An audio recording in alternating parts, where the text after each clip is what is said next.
Technology is revolutionizing our lives and bringing the world closer together to help solve our greatest challenges. One company that resonates innovation, excellence, dynamism and responsibility is Altren Technologies. Altran globally is a $2 billion technology and innovation consulting company headquartered in Paris and has its Indian headquarters in Bengaluru. Under the leadership of MD and CEO Sanjay Kumar, Altren India has become one of the largest companies here.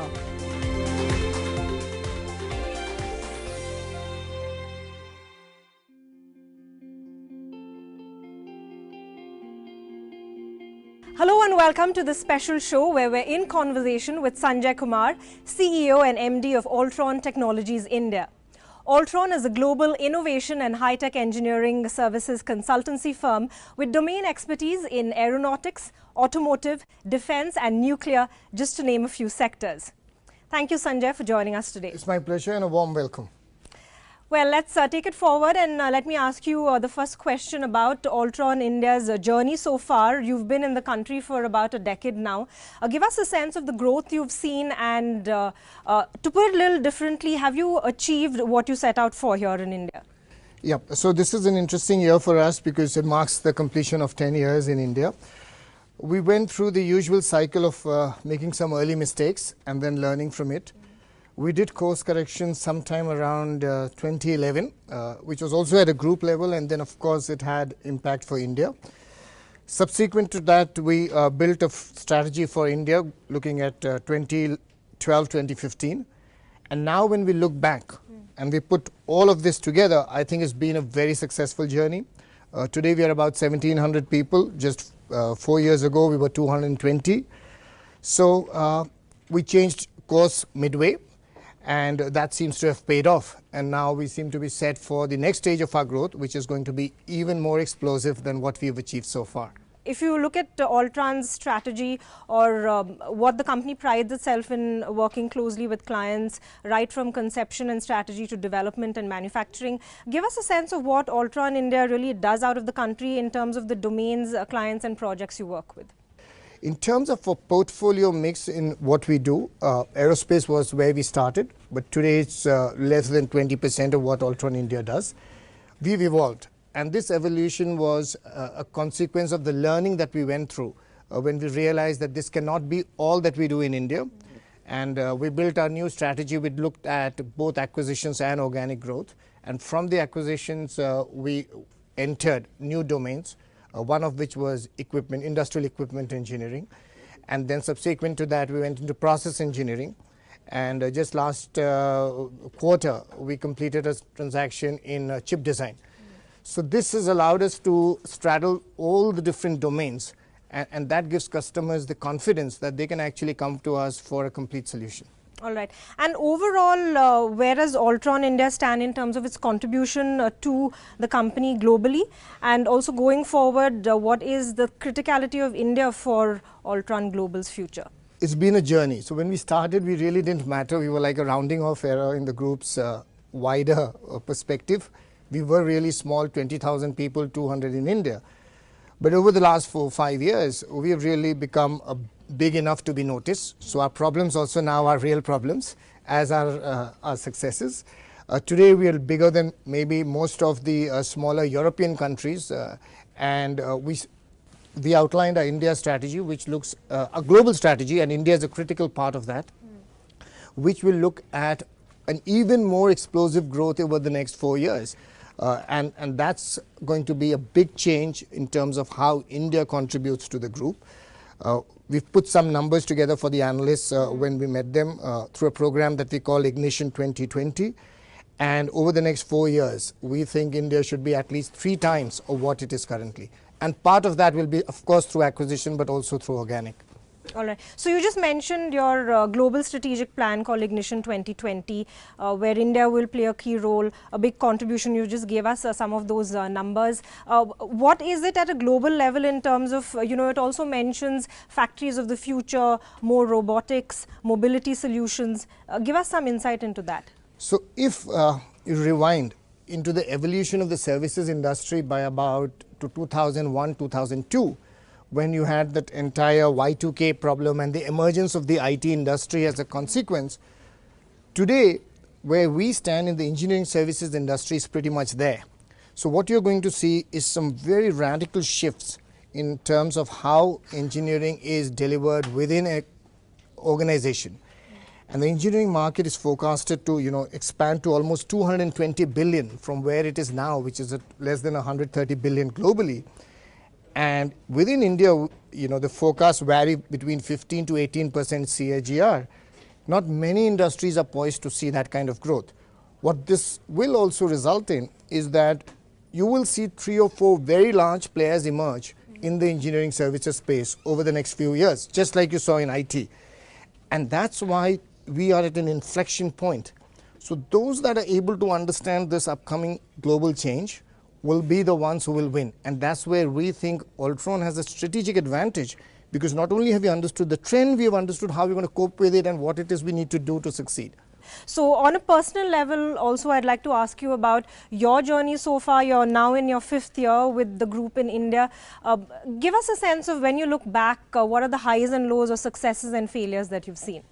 Personally, of course, through these 4 years and now as we get into the 5th, we did make some mistakes. And one of them was to look at just 1 or 2 industries. We did course correction to diversify. That course correction started paying off results. We turned the corner in terms of profitability. Today we are amongst the most profitable companies within the group, which gives us a lot of pride. So we can say we earned our bread, but we did make mistakes in terms of choosing which domains to play in, understanding how to operate, deciding what kind of talent pool we need, which competencies we need to focus on. And as we corrected ourselves, we realized that the dividends are there. So as a market, it remains attractive. It's giving you what you want. It's just that you need to be nimble enough to adapt and change as the stimuli or as the factors that impact your business change. So if you don't recognize that change, then you're likely to slip. So you've had a lot of learnings so far and raring to go ahead for the years to come. On that note, we'll take a short break and come back with what the future holds for Altran India and its expansion plans. Stay with us.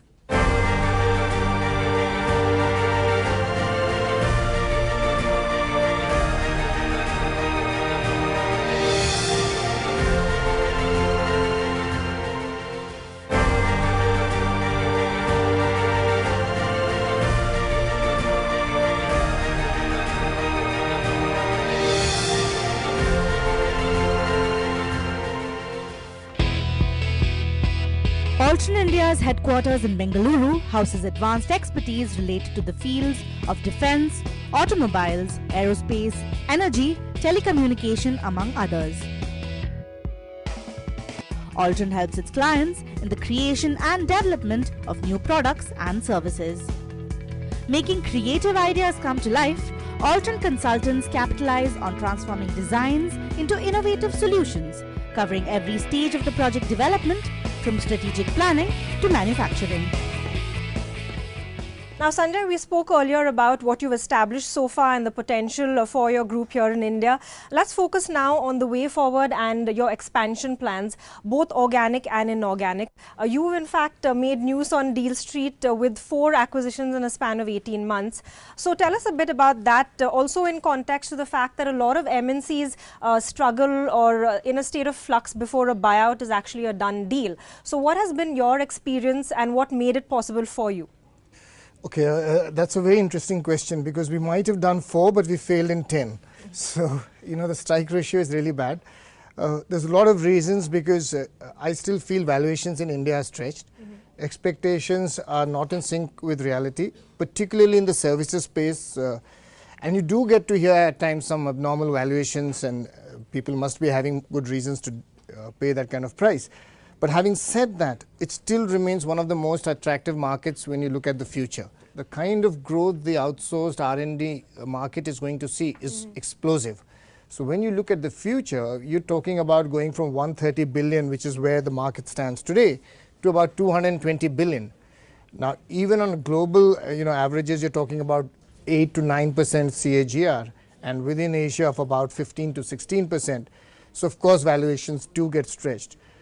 But it's not only about valuation, it's also about a strategic fit. Right. It's also about a culture that the two organizations can work in. And that's something we've really done well in India. In spite of being a foreign company, all these 4 deals that we've done have gone down well. The integrations have been smooth. We have an internal mantra which we call 90% in 90 days. And in all the 4 but 1, we did it. In one case, it went spilled over by 2 weeks. But it just shows that in spite of all its complexity, the difficulty of doing business, ease of business ranking being low, we're still able to be successful. And we remain optimistic about the future that it can only get better from here. All right. Now, let's also talk about the talent pool here in India.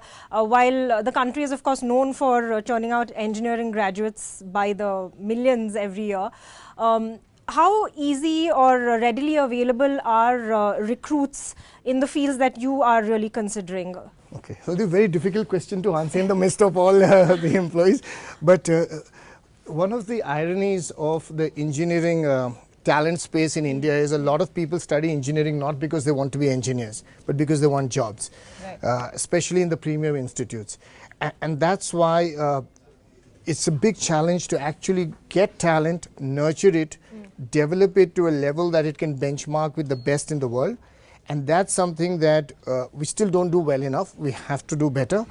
But we continue to remain one of the most attractive employers within the engineering services space. So the best of talent from the best of the companies in India are always willing to come and work with us, thanks to the fact that we've had good growth. We now operate in more domains.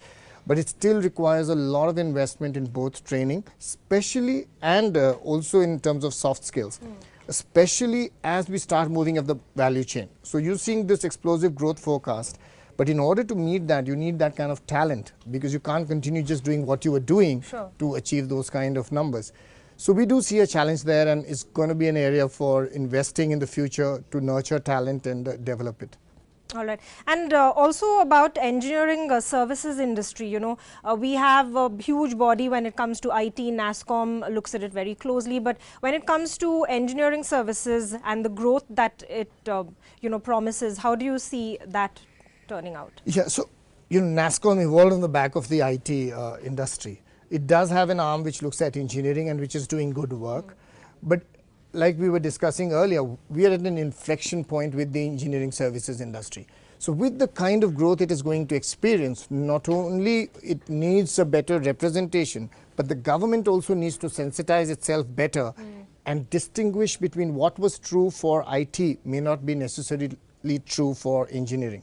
And a good example of that is the defense offset policy, where you've had so many flip-flops. Means even today it's not clear how does engineering service fit into the whole thing. They still see it in the lens of IT and software.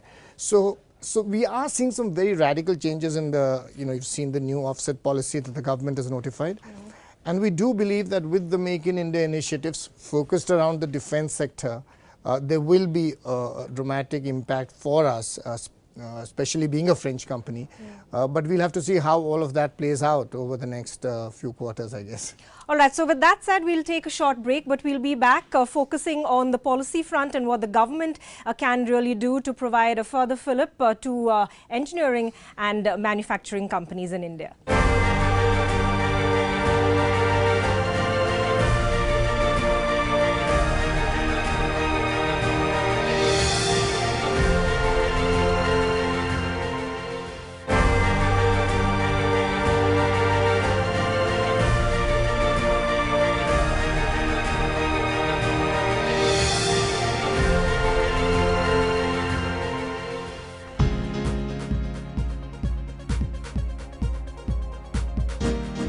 Altren India's delivery model is based on skills and competence commitments. It provides world-class technology centers focused on delivering customized solutions to clients' needs. With the help of advanced tools, methods, labs and infrastructure, Altren India has gradually become one of India's premier technology and innovation consulting companies. Now, Sanjay, let's chat a little bit about the challenges that your company could face in terms of, the domains that you work in, the policy environment. Do you believe you need some change or action when it comes to defense and aviation policy? For instance, we've seen FDI in defense being eased up just last year, but not too much action happened there. And now the government has eased it up further by saying that 49% in defense can be done through the automatic route. So do you believe that will now give it the fillip? Well, let's put it this way. It's a good start. But is it enough? Then the answer is no. The reason it is not enough is you need more clarity. If you do this in bits and pieces, it's very difficult for anybody to make an investment decision. Because as you know, defense requires large commitments of not only investments, but very long gestation periods in terms of production cycles. Right. How that impacts us is our customers would like clarity so that they can make their investment decisions, and that includes not only what they do on the manufacturing side, but how do they fulfill the offset commitments which the government has now mandated in terms of 30% if they're going to be frequent flip-flops. So they took the services eligibility off, they reinstated it, but more clarity needs to emerge in terms of how that will be assessed for purposes of measuring the offset. The good news is that's in focus. The good news is that there's clear commitment from the government that manufacturing has to pick up in India, particularly in defense. We are seeing Indian companies now becoming more active. We hope that the foreign companies will also get there, and it will take time. So I guess we have to be patient, but as it happens, we do stand to benefit quite a bit, not only on the defense side, but even in nuclear, where we have a lot of expertise. What about on the aviation front? Do you believe India holds potential to become an aerospace technology outsourcing hub, so to speak? Well, you see, there are two parts to the aviation story. There is one which links into the technology space, which is about services, and the other which is around manufacturing. We shouldn't believe that you're going to make an aircraft in India in our lifetimes. But what we can do is definitely enable that process globally. And today it is not about trying to do everything in one location. It is about building expertise in key locations which can come together to give you a solution. And that's where we come in. So I believe that in India you will see a lot of growth in the services space, in technology, be it in aviation, nuclear, anything else. And that can help companies that establish ancillary manufacturing in India to actually source talent domestically. Don't you think the Make in India, it has a long way to go, but the Make in India plan opens up a huge area of possibilities for private partnerships in defense, aviation, to really bolster engineering and manufacturing here in India? Well, there's a fine line between cynicism and reality. Okay, so I like to believe that I'm a realist. You shouldn't expect too much too soon, and if it does happen too soon, you know that they will need changes because it wouldn't have been thought through. So I'm very optimistic that doing business in India is going to be easier. It is going to take time, but in the technology space, you will definitely see a lot of action and a lot of growth in this market. And that's why it's so critical to our future within the Altran group as well. All right. So your company essentially is also all about bringing in efficiencies, cost effectiveness, all of that when you provide services. What does the future really hold, Sanjay, in terms of a client portfolio, research and development capabilities? So what you will see, and this is something we mapped out even when we had the investor conference in Paris, is there will be some kind of repositioning in the market. So over the next 5 to 7 years, there will be 3 or 4 companies, and I'm sure we will be one of them, which will emerge ahead of the pack. And then there will be a lot of others which will be in that 750 to 2 billion segment, which is where we are today.